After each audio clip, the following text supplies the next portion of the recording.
diseminasi budaya positif oleh Ibu Anggreni SPD sebagai calon guru penggerak angkatan 10.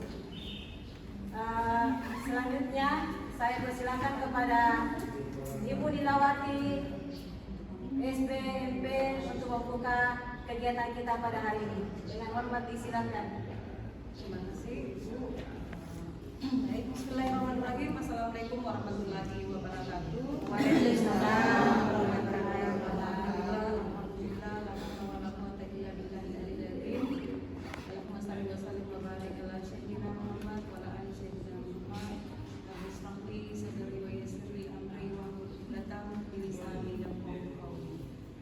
Bapak Ibu yang kami hormati, terkhusus CGP Ibu Andriani yang pada pagi hari ini menjelang siang, insya Allah kita akan memberikan sesuatu yang bermanfaat ke depan, yaitu terkait diseminasi budaya positif.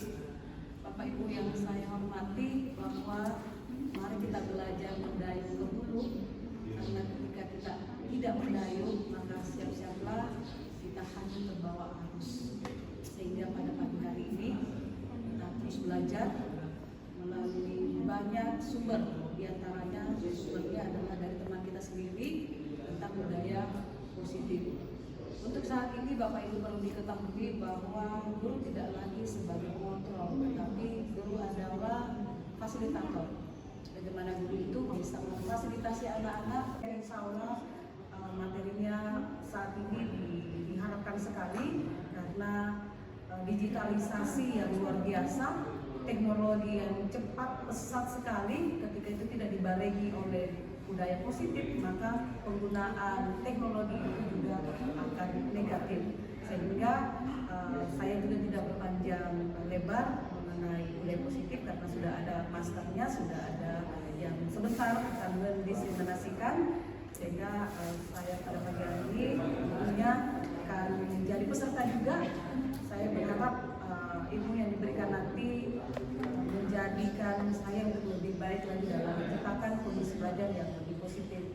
Baik Bapak Ibu, saya Dilawati selaku Wakil Humas akan membuka kegiatan diseminasi aksi nyata program pendidikan guru penggerak angkatan 10 dengan mari kita baca bersama-sama dengan melafazkan basmalah. Bismillahirrahmanirrahim. Terima kasih Bapak Ibu. Akhirul kalam. Wabillahi taufiq hidayah. Assalamualaikum warahmatullahi wabarakatuh. Waalaikumsalam. Ini membantu kami sebagai calon guru penggerak untuk memaparkan tugas kami di modul 1.1 dan akan kami 1.4 yaitu diseminasi budaya positif.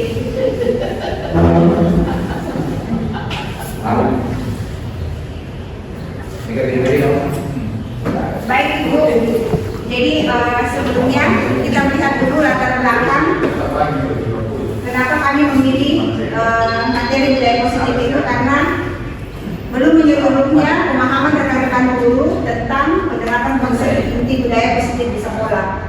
Seperti nanti saya paparkan itu termasuk perubahan paradigma belajar, disiplin positif, kemudian kebutuhan dasar manusia, kemudian motivasi perilaku manusia, kemudian posisi kontrol guru, kemudian keyakinan kelas, dan yang terakhir adalah strategi dan distribusi.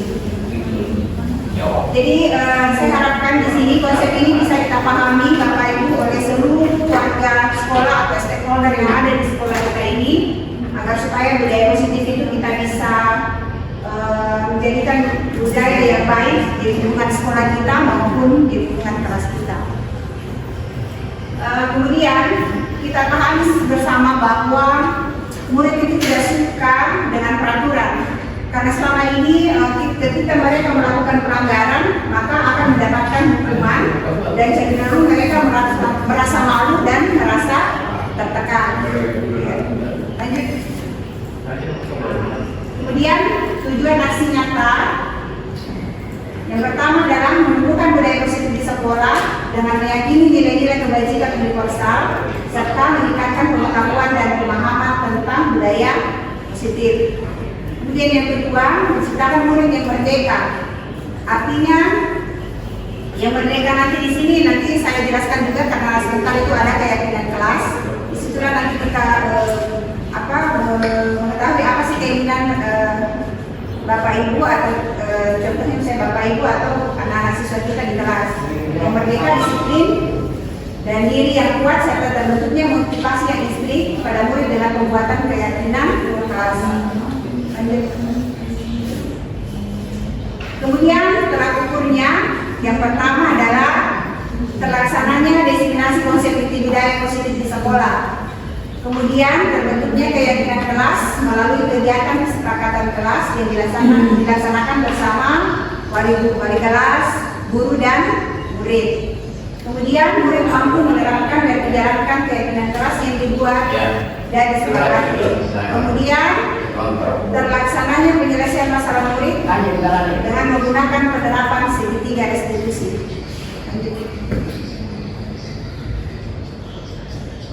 Kemudian ada tujuan aksi nyata kami. Yang pertama, menumbuhkan budaya positif di sekolah dengan meyakini nilai-nilai kebajikan universal serta meningkatkan pengetahuan dan pemahaman tentang budaya positif. Kemudian menciptakan murid yang merdeka, disiplin, diri yang kuat serta terbentuknya motivasi listrik pada murid dengan kekuatan kreativitas. Bapak Ibu yang saya muliakan, jadi di sini Bapak Ibu terima kasih karena sudah mendukung kegiatan kami. Jadi termasuk dukungan kepala sekolah, Ibu Wakil tadi, Ibu Dawati, terima kasih. Kemudian rekan-rekan guru, kemudian wali kelas, murid, guru BK. Kemudian yang terakhir adalah sarana-prasarana yang diperlukan dalam membuat desiminasi penerapan budaya positif itu termasuk nanti saya jelaskan kelas dan segitiga restitusi. Berikut ini merupakan kegiatan desiminasi di sekolah mengenai pemahaman dan pengalaman penerapan budaya positif. Baik Bapak Ibu, jadi sebentar saya akan menjelaskan sesuai dengan apa yang kami terima di guru penggerak tentang budaya positif di modul 1.4.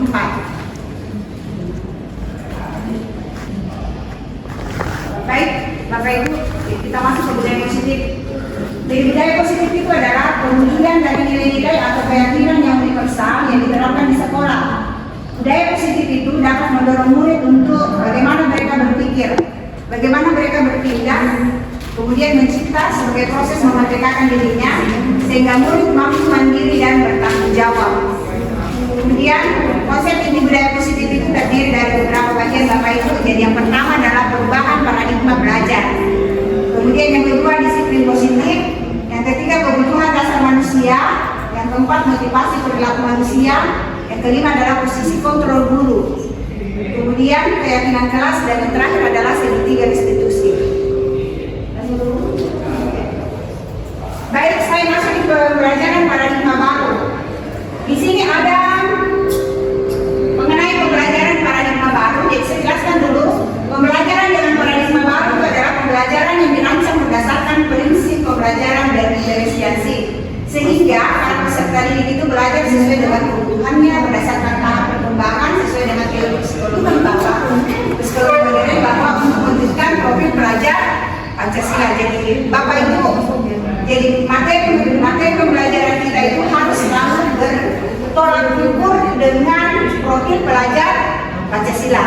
Apakah profil pelajar Pancasilanya itu berkebinekaan global, bergotong royong, bernalar kritis, kemudian mandiri dan beriman dan bertakwa kepada Tuhan yang Maha Esa. Jadi paradigma baru kita di dalam proses pembelajaran itu harus selalu berkaitan dengan P5.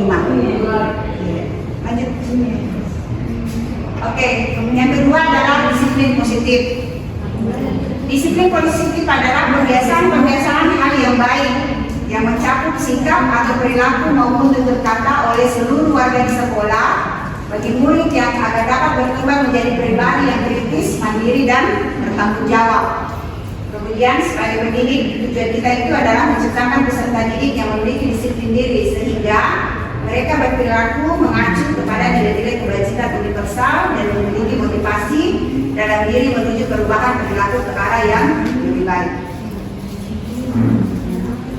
Lanjut kita yang ketiga, kebutuhan dasar manusia. Jadi kebutuhan dasar manusia itu merupakan sesuatu yang kita lakukan untuk mendapatkan apa yang kita inginkan. Jadi seluruh tindakan yang kita lakukan memiliki tujuan, Bapak Ibu. Semua usaha terbaik yang kita lakukan itu agar kebutuhan dasar kita bisa terpenuhi. Itu yang dikatakan dengan kebutuhan dasar. Lanjut. Nah, kemudian yang keempat adalah kebutuhan dasar manusia. Yang mana kebutuhan dasar manusia itu yang ada 5, Bapak Ibu di sini, bertahan hidup.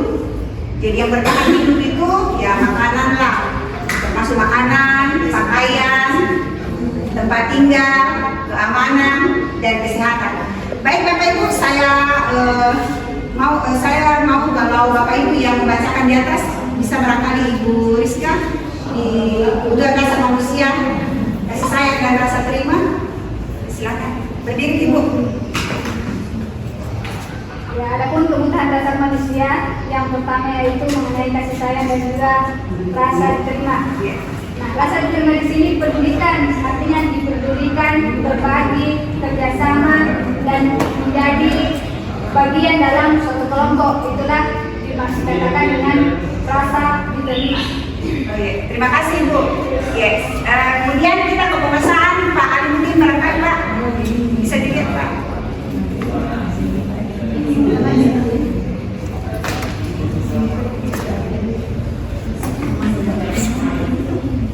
Ini paling saya pesan di dia. Pemesanan itu termasuk Pak harga diri. Pindah ke situ Pak. Ya. Jadi sini Pak baca Pak.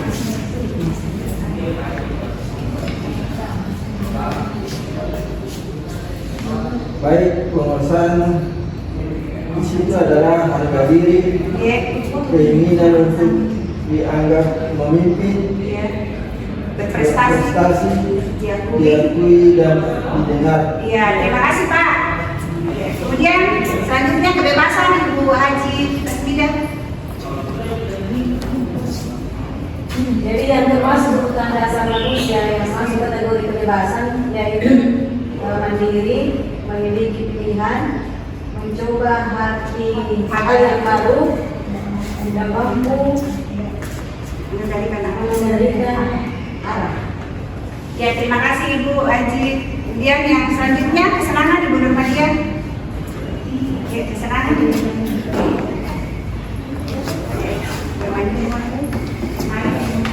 Salah satu dari kebutuhan dasar manusia adalah dalam bentuk kesenangan, yaitu dalam bermain, humor, dan antusias dan tertawa. Ya, terima kasih Ibu. Kita kasih tepuk tangan dulu.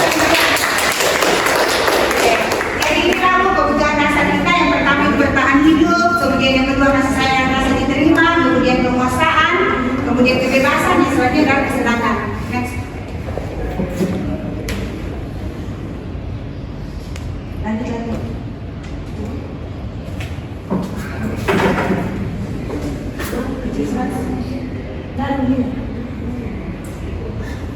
Baik Bapak Ibu, kita mulai. Ajukan kembali. Jadi yang tadi itu nilai-nilai kebajikan. Yang mana yang termasuk nilai-nilai kebajikan? Jadi nilai-nilai kebajikan itu termasuk dengan kita kenal juga dengan kita sebutkanlah kita kenal dengan profil pelajar Pancasila yang sudah sebenarnya kita bahas, saya bahas di modul 1.2. Tetapi saya akan perlihatkan yang mana yang termasuk dengan nilai-nilai kebajikan. Jadi yang pertama, nilai-nilai kebajikan itu adalah termasuk sikap murid itu yang pertama adalah toleransi, kemudian rasa hormat, kemudian integritas, kemudian mandiri, menghargai, kemudian antusias, kemudian empati, keingin-tahuan, kreativitas, kerjasama, percaya diri dan komitmen. Dan komitmen yang terakhir. Oh iya. Selanjutnya lagi. Lanjut lagi. Baik, Bapak Ibu, kita masuk lagi ke teori motivasi, hukuman dan penghargaan, kemudian institusi. Baik, di sini ada teori motivasi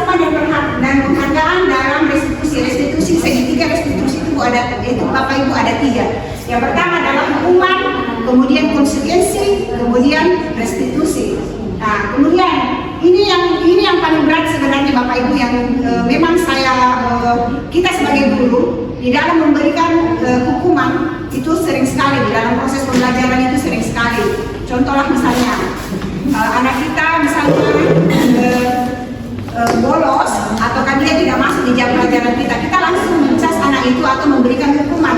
Nah, di dalam dia motivasi hukuman dan penghargaan dari institusi itu ada yang dimaksud dengan hukuman tidak terencana atau tiba-tiba. Seperti yang saya katakan bahwa misalnya tadi Ibu Eka yang langsung keluar tidak minta izin misalnya, langsung kita secara tiba-tiba untuk memberikan hukuman seperti itu. Itu yang dikatakan hukuman tidak terencana atau secara tiba-tiba.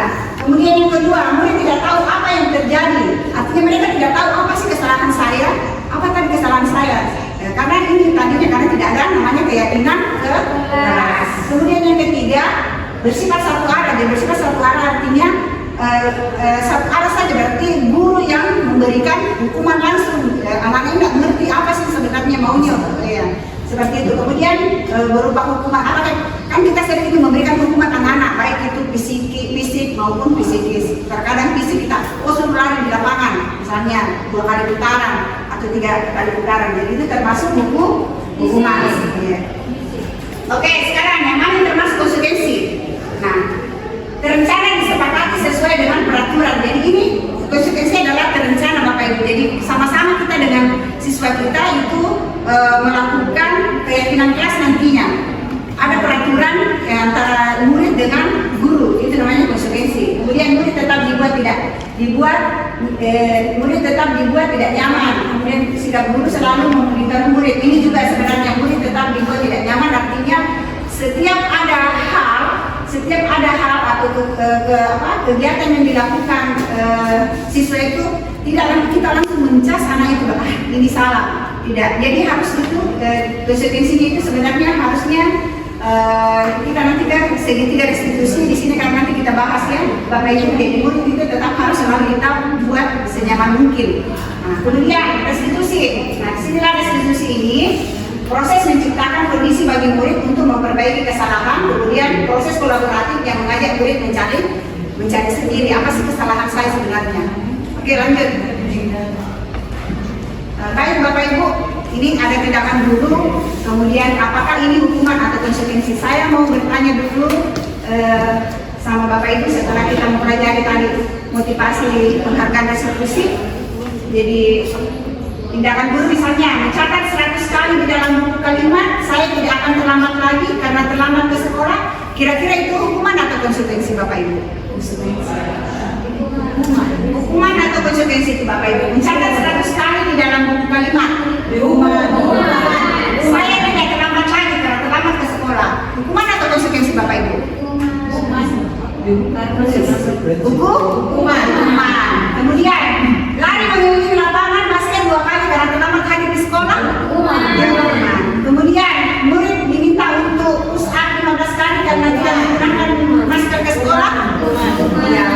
Kemudian menggantikan kertas tugas teman yang dicoret-coret. Konsekuensi. Berjemur di lapangan basket pukul 12 kan karena mengobrol dengan teman. Baik Bapak Ibu, jadi ini contoh-contoh kita bisa bedakan hukuman atau konsekuensi. Baik, kita lanjut lagi. Kemudian kita masuk ke 5 posisi kontrol guru. Jadi yang pertama adalah penghukum, yang kedua adalah pembuat merasa bersalah, kemudian yang ketiga adalah teman, yang keempat adalah pemantau, dan yang kelima adalah kita guru sebagai manajer. Jadi ini kontrol itu ada 5 Bapak Ibu. Yang pertama adalah penghukum. Penghukum itu berasumsi bahwa sekolah memerlukan sistem yang dapat lebih menekan murid-murid lebih dalam lagi. Misalnya kita memberikan hukuman yang berat misalnya kepada siswa kita, ya kita tekan dari sekolah menekan bahwa ini harus seperti ini, anak ini harus seperti ini. Jadi itu termasuk penghukum. Kemudian pembuat merasa bersalah. Pada posisi ini biasanya guru akan bersuara lebih lembut. Pembuat merasa bersalah akan menggunakan keheningan membuat orang lain merasa tidak nyaman atau bersalah atau rendah diri. Kan biasa itu kita nasihati anak kita. Kemudian bersuara dengan lembut tetapi sangat biasa menyakiti hatinya seperti itu. Kemudian teman, guru pada posisi ini tidak akan menyakiti murid, namun akan tetap berupaya mengontrol murid melalui persuasi. Posisi teman pada guru bisa negatif ataupun bisa juga positif. Sekarang manajer itu adalah posisi terakhir. Manajer adalah posisi di mana guru berbuat sesuatu bersama murid, mempersilahkan murid untuk mempertanggungjawabkan perilakunya, mendukung murid agar dapat menemukan solusi atas permasalahannya sendiri. Kemudian yang terakhir adalah memantau, yaitu memantau berarti mengawasi pada saat kita dan kita bertanggung jawab pada perilaku orang tersebut. Lanjut. Baik Bapak Ibu, sekarang kita masuk ke keyakinan kelas. Keyakinan kelas. Jadi di sini ada stick notes Bapak Ibu yang sticky notes. Jadi ini sticky notes kita buat keyakinan kelas Bapak Ibu ya. Nanti bagikan dulu. Silakan Bapak Ibu.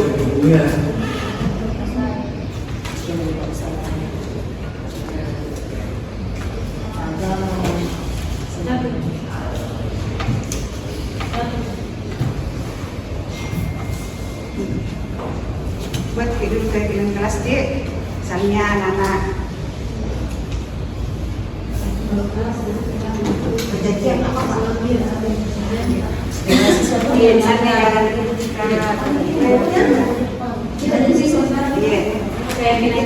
yang tidak boleh ribut, siswa bikin aturan kita. Siswa diceritakan itu bikin kesepakatan antara satu kelas apa yang kita inginkan sebelum proses pembelajaran ini dimulai. Mungkin misalnya anak-anak misalnya nyaman, mungkin nyaman di situ, gimana cara menyamankan, kemudian tidak boleh makan di dalam, terus menjaga kebersihan seperti itu. Sebelum terjadi proses pembelajaran. Kalau sudah Bapak Ibu kita tempel di atas di sini. Di sini juga.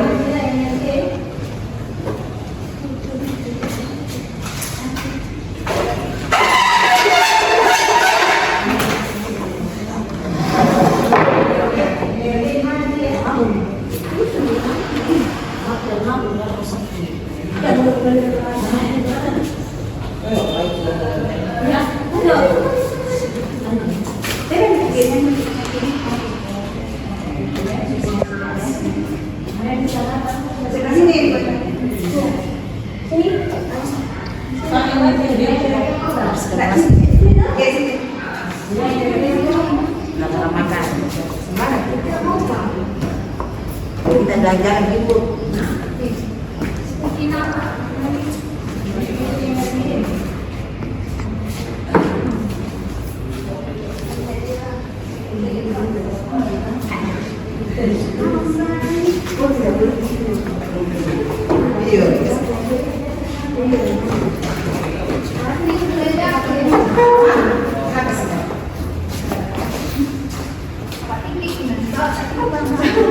Oh, nasi mau itu deh.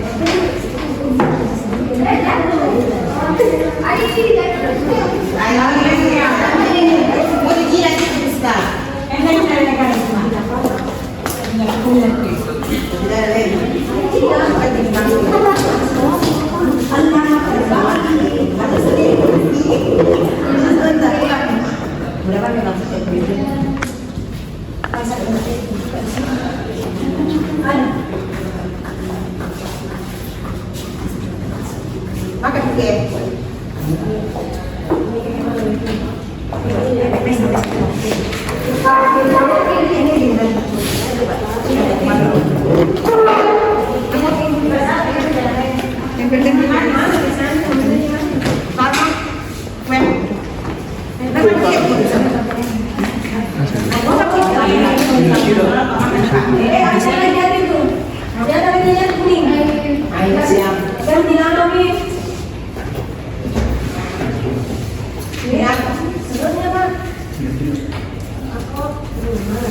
Ini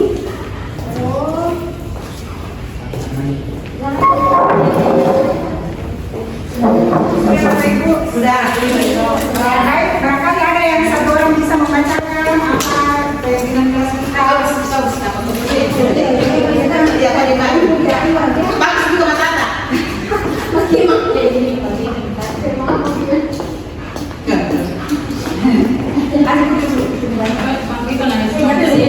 Ya, ada terus paling mudah. Sabar.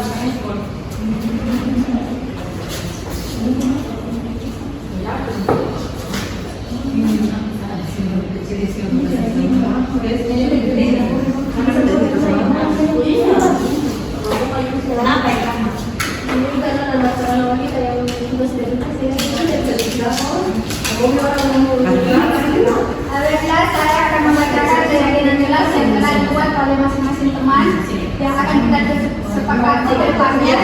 Yang pertama di sini ada mengenai kita harus menjaga kebersihan. Dan kita sepakat untuk menjaga kebersihan kelas. Selanjutnya ada tetap rapi dalam kelas. Berarti setiap siswa diwajibkan untuk memperbaiki penampilan sebelum masuk ke dalam kelas. Tetap dalam rapi.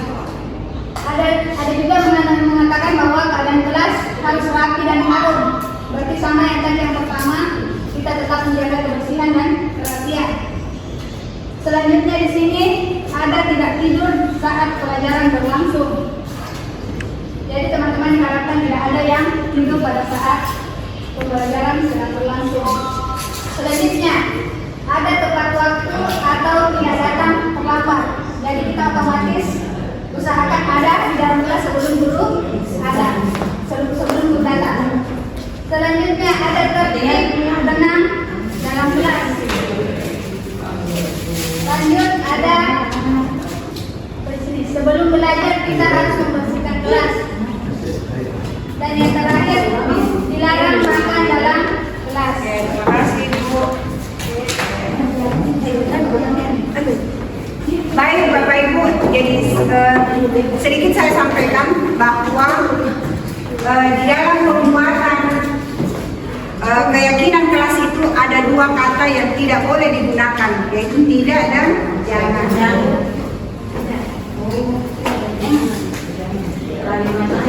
Ya, semuanya harus positif. Contohnya misalnya tetap rapi dalam kelas. Kira-kira Bapak Ibu kalau tetap rapi dalam kelas kira-kira bahasa positifnya seperti apa itu Bu?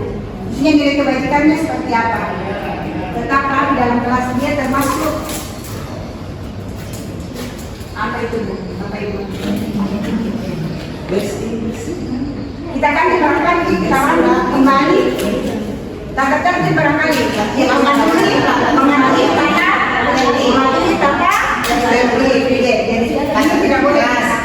Jadi itu ada di situ sebenarnya nampak dan tidak nampak. Kalau nampak itu artinya tetap. Di sini ada lagi misalnya tetap rapi dalam kelas, berarti itu nampak itu. Ya. Berarti kalau yang tidak nampak itu adalah mematuhi peraturan kelas. Ya, mematuhi boleh di situ mematuhi peraturan kelas. Salah satu yang pertama, jadi bisa barangkali kita lakukan kembali nulis itu di sini. Saya tidak capek. Saya mematuhi peraturan kelas. Kemudian Bapak Ibu kita lanjut lagi di sini. Itu saya jaga kebersihan. Ada tadi yang mematuhi peraturan kelas.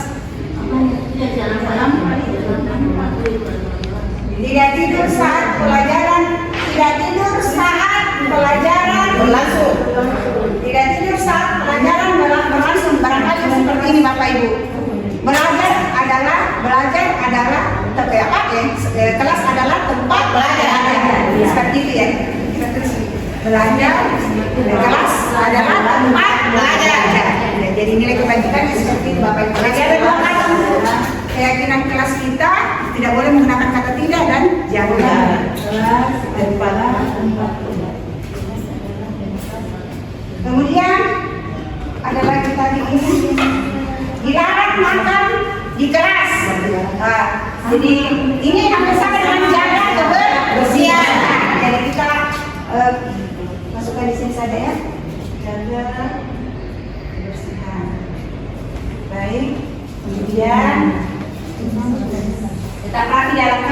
tadi saya ambil ini Bapak Ibu karena di sini sudah masuk mematuhi peraturan kelas. Kemudian selanjutnya keadaan kelas rapi dan kalem, suasana kelas tidak panas. Apa kira-kira yang ini dan yang kewajiban? Apa tuh? Di sini kenyamanan.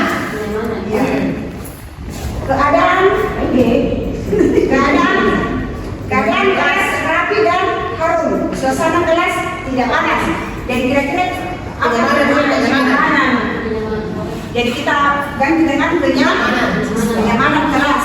Kenyamanan kelas terus duduk di sini.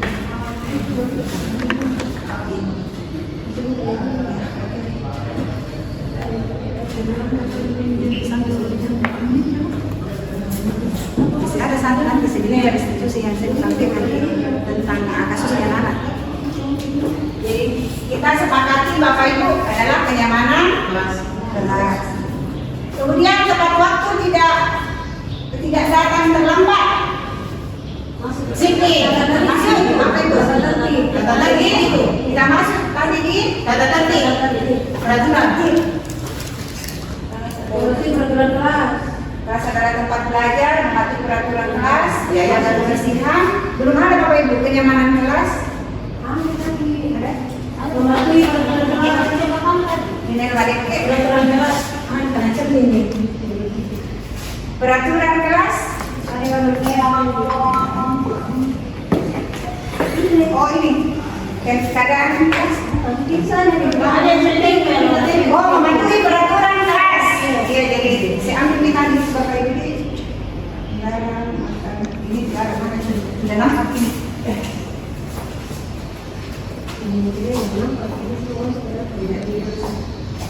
Tidak tidur saat pelajaran berlangsung, misalnya sudah tepat waktu, tidak datang terlambat. Jadi masuk di peraturan kelas. Sebelum belajar kita harus membersihkan kelas. Yang masuk di kebersihan Bapak Ibu. Kemudian tetap rapi dalam kelas. Sudah masuk dalam kelas. Tetap rapi dalam kelas masuk ke peraturan kelas. Jadi ada 3 yang tidak nampak di sini Bapak Ibu. Jadi inilah tadi hasil dari keyakinan kelas kita yang akan kita sepakati bersama murid dengan guru yang ada di kelas. Karena Bapak Ibu sebenarnya awal dari pembelajaran kita yang paling penting itu adalah keyakinan kelas. Kemudian nanti saya jelaskan tentang segitiga restitusi karena di sini ada kasus yang akan saya angkat.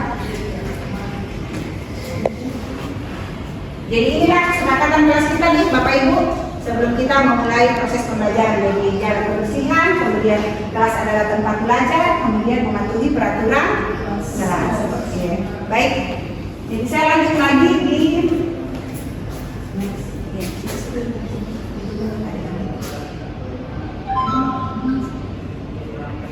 penerapan segitiga restitusi untuk menumbuhkan disiplin positif pada murid. Restitusi itu adalah proses menciptakan kondisi bagi murid untuk memperbaiki kesalahan mereka sehingga mereka kembali pada kelompok mereka dengan karakter yang lebih kuat. Jadi tiga sisi segitiga restitusi kenapa digambarkan seperti ini? Kenapa seperti ini Bapak Ibu segitiga restitusi? Karena yang pertama itu adalah menstabilkan identitas. Jadi menstabilkan identitas itu adalah mengubah identitas anak dari orang yang gagal karena melakukan kesalahan menjadi orang yang sukses. Kemudian yang kedua, validasi tindakan. Guru hendaklah memahami bahwa setiap tindakan yang dilakukan murid itu adalah untuk memenuhi kebutuhan dasarnya tadi. Kan ada tadi 5 kebutuhan dasar manusia ini Bapak Ibu. Ada kesenangan, ada penguasaan.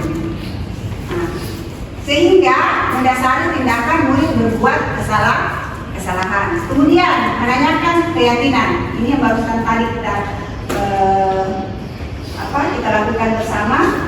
Ketika identitas sukses telah tercapai dan tingkah laku yang salah telah divalidasi, maka anak akan siap diumumkan dengan nilai-nilai yang dia percaya dan berpindah menjadi orang yang diinginkan.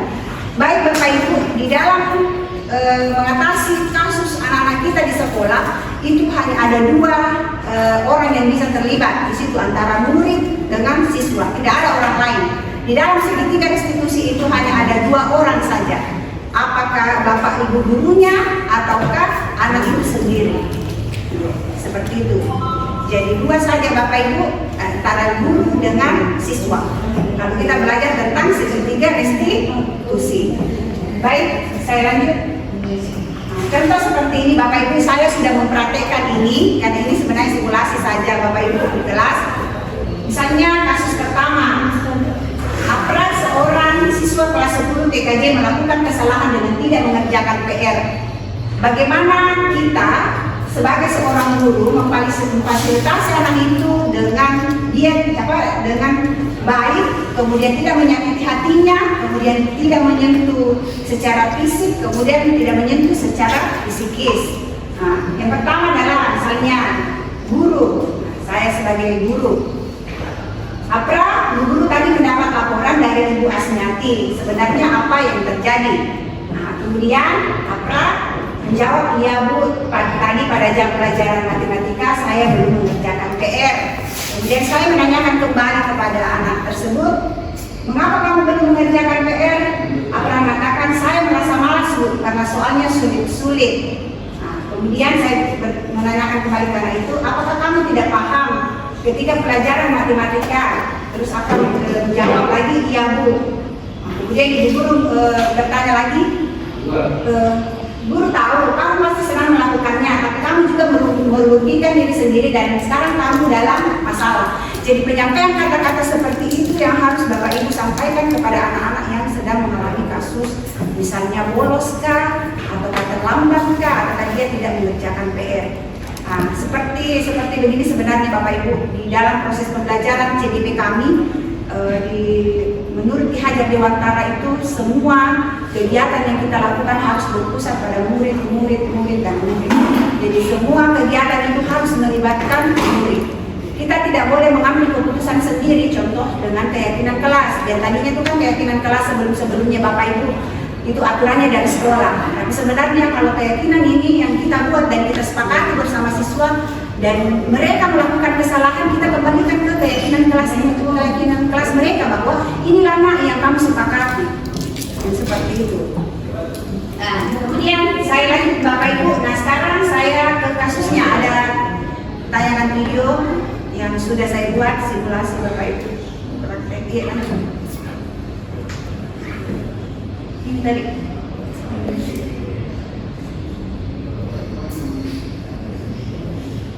Jadi sebentar. Jadi begini Bapak Ibu, di dalam segitiga restitusi itu hanya ada dua Bapak Ibu, hanya ada dua guru, guru atau Bapak guru dengan murid tersebut, tidak boleh orang lain. Jadi hanya ada dua yang bisa menyelesaikan masalah seperti itu. Lanjut. Oke, putar dulu.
Pertama yang saya sudah praktekkan Bapak Ibu di kelas.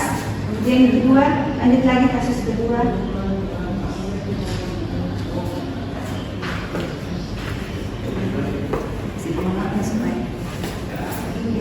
Ya,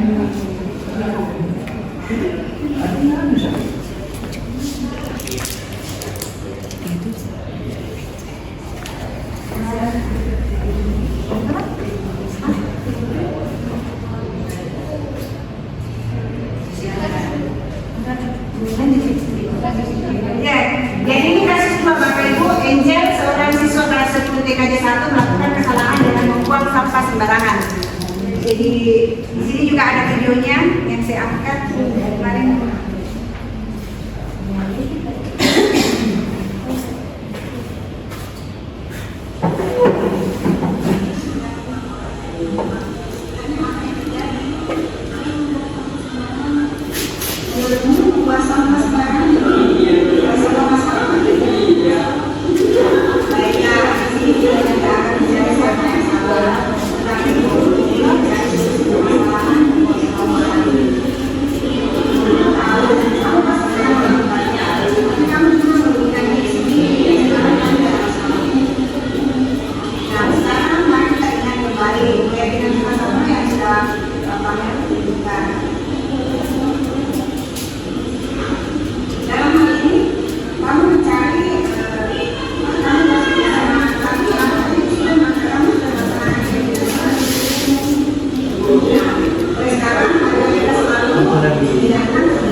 Baik Bapak Ibu, jadi itu kasus yang saya angkat di dalam praktek segitiga restitusi. Jadi dari kasus 1 dan 2 ini dapat kita pahami bahwa dalam menyelesaikan masalah itu kita harus melibatkan anak agar disiplin positif itu tumbuh dari dalam diri mereka sendiri, tidak ada paksaan dan tidak ada hukuman. Jadi itu Bapak Ibu, jadi di era sekarang ini memang hukuman itu adalah sudah tidak bisa kita terapkan lagi sebenarnya di kelas-kelas kita masing-masing. Jadi seperti yang tadi saya sudah jelaskan tadi, ada hukuman, kemudian ada konsekuensi. Jadi hukuman itu sebenarnya seharusnya menjadi konsekuensi sebenarnya untuk siswa, bukan menjadi hukuman yang berupa fisik atau psikis ke anak-anak kita, karena itu akan mengubah diri anak kita, itu akan menjadi malu, kemudian selalu merasa bersalah, dan biasa juga traumanya selalu dibawa.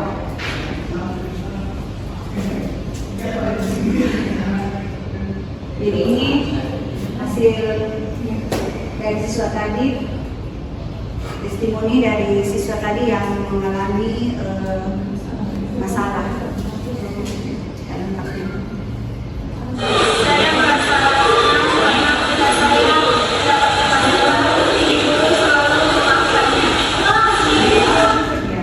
Jadi anak ini merasa bahwa setiap mereka ada masalah selalu ditangani oleh bapak dan ibu guru dengan tidak cara menghukum. Karena kan tadi kita sebelumnya itu di dalam proses belajar mengajar itu sebenarnya harus ada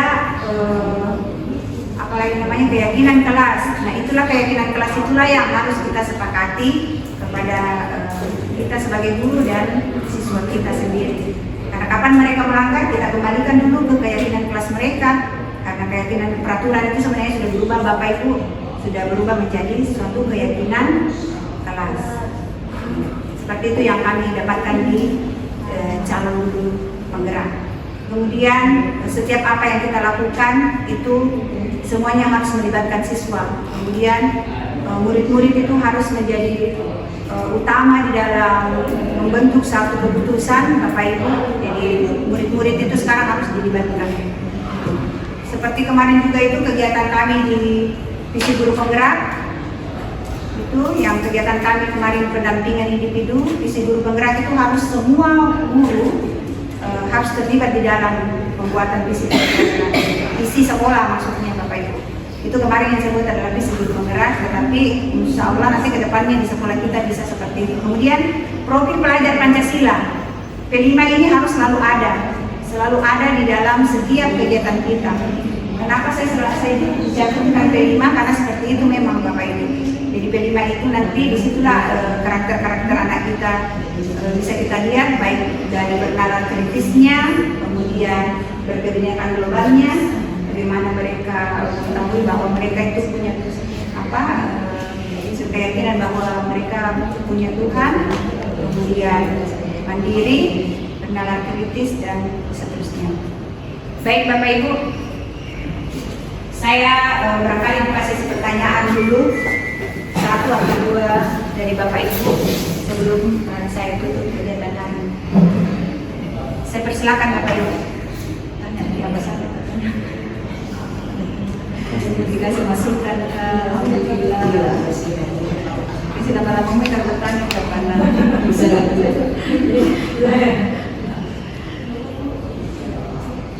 Iya Bu Haji, silakan Bu Haji Rasmida. Terima kasih atas kesempatan yang diberikan terkait apa yang kita sampaikan atau materi yang kita bahas pada hari ini terkait dengan diseminasi disiplin positif. Itu sangat terkait sekali dengan tugas kami sebagai BUMDK, di mana model pemaparan tadi antara hukuman, konsekuensi, kemudian keyakinan keras, restitusi. Nah, dari apa yang Ibu Anggi tadi sampaikan atau paparkan, mungkin bisa memberikan gambaran kepada kami sebagai BUMDK apa yang harus kami lakukan terkait dengan pelanggaran-pelanggaran atau karakter-karakter siswa yang menyimpang dari apa yang kita inginkan. Contoh, misalnya siswa terlambat.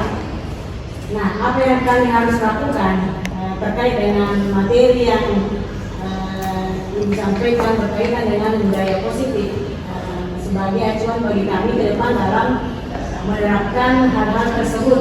Karena menurut kami, BUMDK kan kami kan tidak punya jam di kelas, jadi keyakinan kelas itu pasti tidak ada.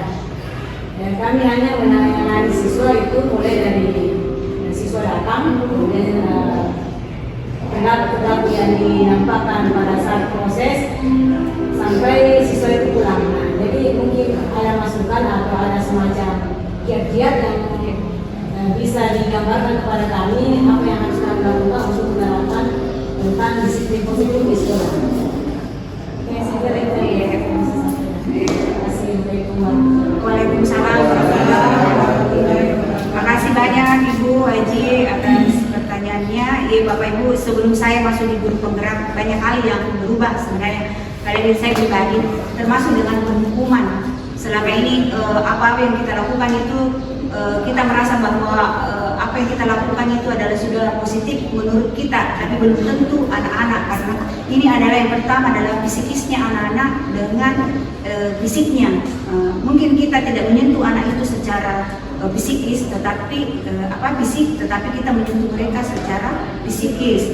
Artinya mereka itu ya, karena semua kita kan tahu bahwa dari sekian banyak anak-anak pasti beda karakternya, ya, beda keinginan mereka.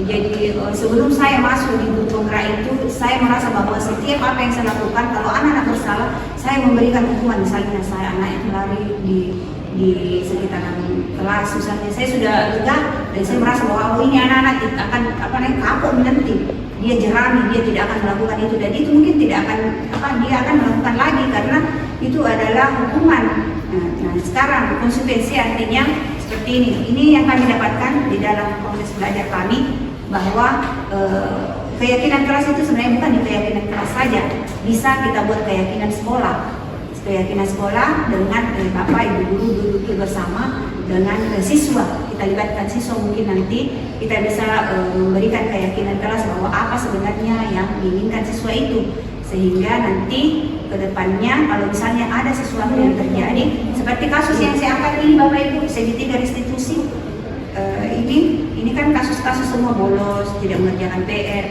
seperti Ibu Rasmida tadi mengatakan bahwa dia terlambat, bagaimana kita mengatasi anak-anak seperti itu tanpa menghukum, ya, tidak memberikan konsekuensi dan seterusnya.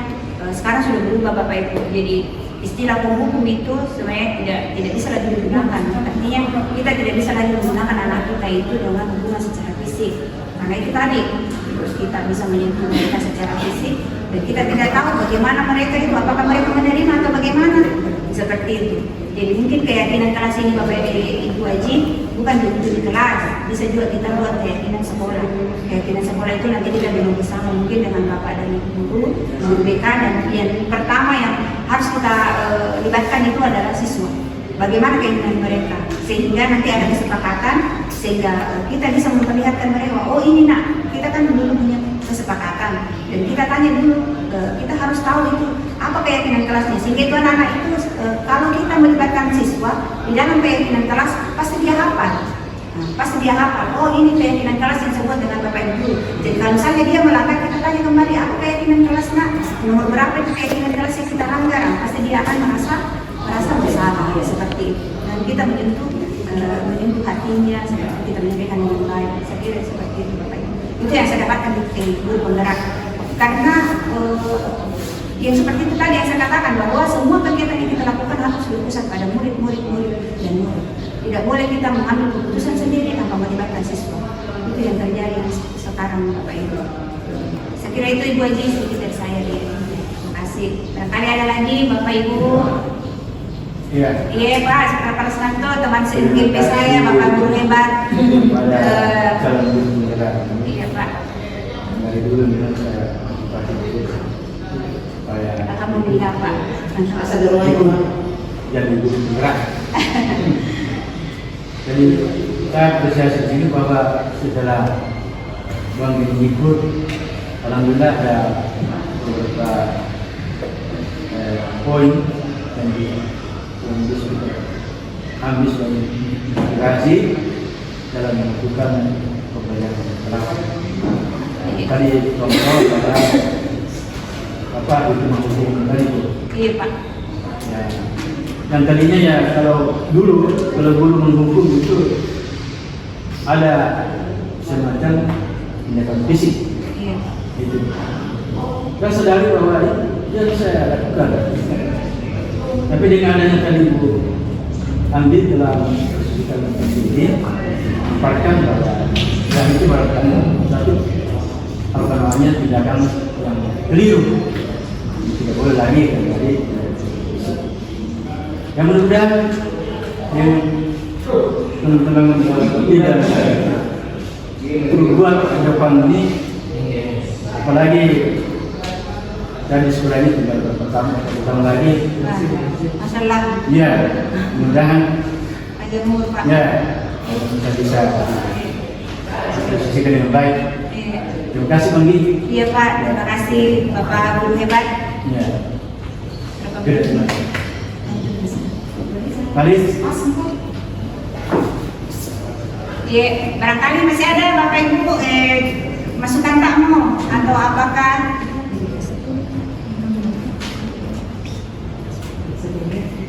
Baik Bapak Ibu, karena saya lihat ini masih menantu, mari kita dulu ini Bapak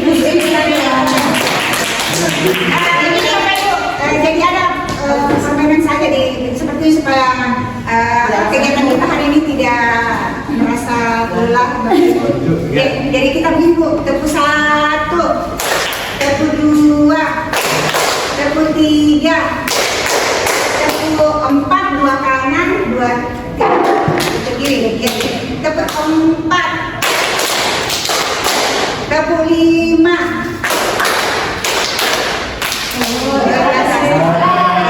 Coba diulang dulu Bapak Ibu. Ya.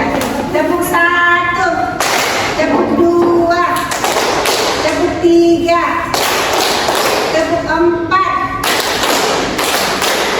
tepuk 5.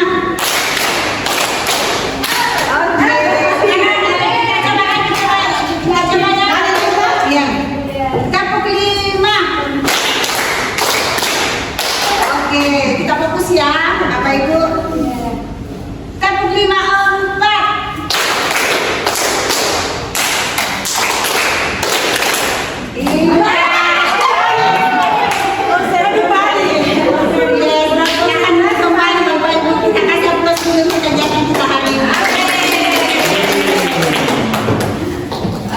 Baik Bapak Ibu, saya merasa sangat terharu dan kegiatan hari ini karena dukungan dari Bapak Ibu, kepala sekolah, tadi diwakili oleh Ibu Humas, teman-teman yang sangat mensupport saya.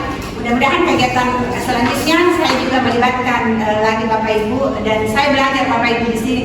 Saya ini sebenarnya tadi kedinginan mulai kaki karena sebenarnya saya tidak terbiasa dengan seperti ini, tapi kami di Lokakarya seperti itu juga. Kami selalu disuruh untuk tampil ke depan. Setiap kegiatan kami di Lokakarya, alhamdulillah kami sudah melalui Lokakarya kedua. Insya Allah penyelesaian nanti CGP kami di bulan 11, insya Allah, dan mudah-mudahan tidak ada halangan. Dan yang satu saja yang saya harapkan Bapak Ibu, kesehatan saya, karena begitu padatnya tugas, dudetnya juga padat. Sebentar ada elaborasi lagi, ada diskusi lagi, elaborasi dengan struktur dan fasilitator. Kemungkinan sebentar malam karena mereka lagi ada di Jakarta, nanti ada penyampaiannya. Mudah-mudahan saya bisa melalui Bapak Ibu. Dan saya juga mengharapkan Bapak Ibu yang masih bisa mendaftar di grup penggerak, karena di sini Bapak Ibu grup penggerak itu sangat-sangat mendukung kita bagaimana proses pembelajaran paradigma baru kita di dalam proses belajar ini.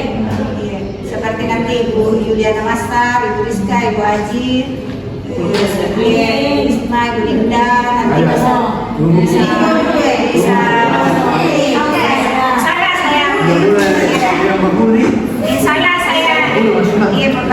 Allah saya bisa coaching nanti sampai akhir, sampai wawancara terakhir bisa saya coaching mulai dari ujian tulisnya sampai wawancaranya kalau mau mendaftar di grup penggerak. Dan saya menginginkan Bapak Ibu semua masuk di grup penggerak supaya kita bisa bersama-sama belajar di grup penggerak. Grup penggerak itu bagus sekali Bapak Ibu, termasuk pendampingan individu, Lokakarya, kemudian elaborasi pemahaman. Saya Bapak Ibu waktu.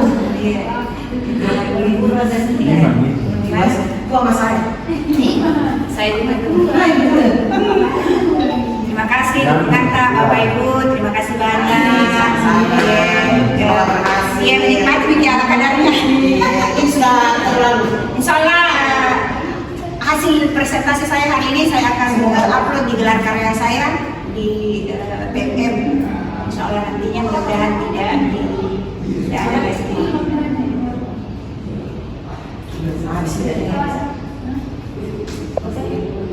Masih saya masih Bapak Ibu. Silakan menikmati Bapak Ibu. Ya. Terima kasih banyak. Nanti kalau misalnya ada kegiatan lagi Bapak Ibu, saya akan melibatkan Bapak Ibu. Oke. Sangat. Siap. Terima kasih Bapak Ibu. Saya kira dengan ucapan wabillahi taufiq wal hidayah, semoga kegiatan hari ini kita membawa berkah dan manfaat. Terima kasih banyak. Wabillahi taufiq wal hidayah. Assalamualaikum warahmatullahi wabarakatuh. Waalaikumsalam warahmatullahi wabarakatuh.